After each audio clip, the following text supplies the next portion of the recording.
الحمد لله رب العالمين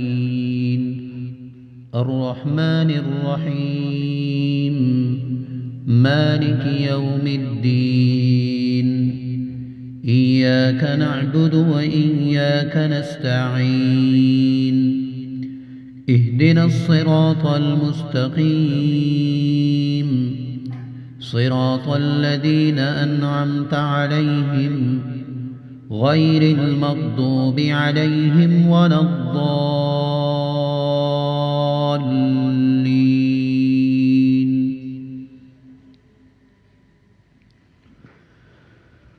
والنازعات غرقا والناشطات نشطا والسابحات سبحا فالسابقات سبقا فالمدبرات أمرا يوم ترجف الراجفة تتبعها الرادفة قلوب يومئذ واجفة أبصارها خاشعة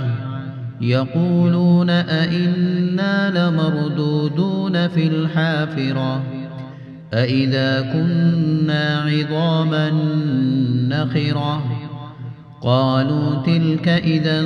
كرة خاسرة فإنما هي زجرة واحدة فإذا هم بالساهرة هل أتاك حديث موسى إذ ناداه ربه بالواد المقدس طوى اذهب إلى فرعون إنه طغى فقل هل لك إلى أن تزكى وأهديك إلى ربك فتخشى فأراه الآية الكبرى فكذب وعصى ثم أدبر يسعى فحشر فنادى فقال أنا ربكم الأعلى فأخذه الله نكال الآخرة والأولى إن في ذلك لعبرة لمن يخشى أأنتم أشد خلقا أم السماء بناها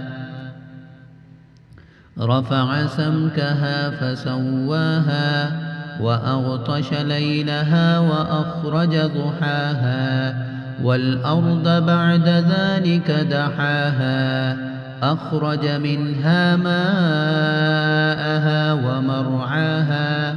والجبال أرساها متاعا لكم ولأنعامكم فإذا جاءت الطامة الكبرى يوم يتذكر الإنسان ما سعى وبرزت الجحيم لمن يرى فأما من طغى وآثر الحياة الدنيا فإن الجحيم هي المأوى وأما من خاف مقام ربه ونهى النفس عن الهوى فإن الجنة هي المأوى يسألونك عن الساعة أيان مرساها فيم أنت من ذكراها إلى ربك منتهاها إنما أنت منذر من